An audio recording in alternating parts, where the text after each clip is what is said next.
WHO memberikan indikasi kalau COVID selesai di dunia ini baru tercapai di tahun 2025. Walah, sebuah perjalanan yang panjang sekali ke depannya. Masih 4 tahun lagi, masih lama ya. Sama lamanya dengan menunggu Newman giliran pegang kendali bernegara. Baik, kita bahas lebih dalam tentang pandemi ini. Dalam kacamata perang, sesungguhnya saat ini adalah masuk kategori perang dunia ketiga.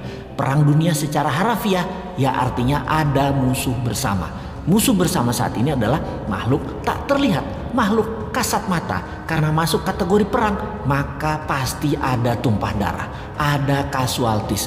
Yang ujungnya ada yang menang, ada yang kalah. Karena masuk kategori perang, maka sesungguhnya strategi bernegara harus pakai war mode, strategi perang. Dalam strategi perang, jurusnya cuma satu, survival. Harus hidup, terlepas nanti perangnya kalah atau menang. Untuk hidup, kita lakukan apapun sekali lagi untuk tetap hidup. Apalagi sebuah bangsa yang harus tetap hidup. Apalagi sebuah negara yang harus tetap hidup. Dan dalam mempertahankan kehidupan bangsa dan bernegara, yang unggul bukan hanya hidup, tetapi juga memenangkan peperangan.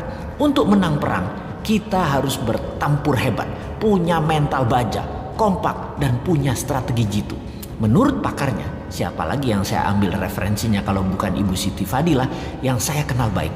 Beliau banyak menginformasikan melalui YouTube channelnya juga. Kita sarikan bahwa virus punya sifat alami untuk survival, untuk tetap hidup. Biasanya punya 3 periode mutasi. Mencontoh Spanish flu di awal abad 20-an. Gelombang pertama, gelombang kedua, gelombang ketiga, virus bermutasi. Seperti bola dilepas dari tangan. Pantulan pertama lebih tinggi, pantulan kedua lebih rendah, dan pantulan ketiga terendah. Virus pertama kekuatannya terlemah, gelombang kedua mulai menguat, dan ketiga terkuat. Itu adalah hukum alam, dilihat dengan kacamata, disederhanakan. Lalu kita lihat strategi bernegara. Ada yang pakai vaksin solusinya, ada yang pakai imunitas, ada yang keduanya dikombinasi. Amerika di zaman Trump pakai cara yang terlihat kasar, yaitu membiarkan rakyatnya terpapar dengan cepat dengan niat agar herd immunity tercapai alami, juga dengan cepat karena yakin imunitas rakyat Amerika baik dan sistem kesehatan Amerika terbaik di dunia. Casualties atau korban perang di bawah 1,5% ternyata. Saat ini terdapat data bahwa 49% rakyat Amerika sudah terpapar dan punya imun sistem sendiri, dan suntik vaksin sudah mencapai 20% populasi, alias herd immunity sudah tercapai di Amerika saat ini. Vaksin tetap dilanjutkan. Prinsip kebijakan Gedung Putih ala Trump melawan Fauci dan WHO namun membuahkan hasil positif sekarang. Penasehat Biological Warfare Gedung Putih menyarankan Trump waktu itu strain gelombang pertama itu terlemah, secepatnya saja disebar dan paparkan dengan tanpa mengikuti protokol WHO dan Fauci yang sepertinya mau menghambat agar Amerika rakyatnya maskeran, dan strain gelombang pertama kenanya sedikit sehingga vaksin laku terjual setelahnya. Bahaya kalau gelombang pertama dibatasi atau ditahan. Keserang gelombang kedua, pertahanan imunitas masyarakatnya kurang. Jadi gelombang pertama lepas saja. Toh sarana kesehatan bagus. Itulah analisa dan strategi Gedung Putih di masa Trump yang terbukti tidak ada gelombang kedua di Amerika yang telak. Pada saat ini karena herd immunity tercapai, Amerika menang perang melawan COVID.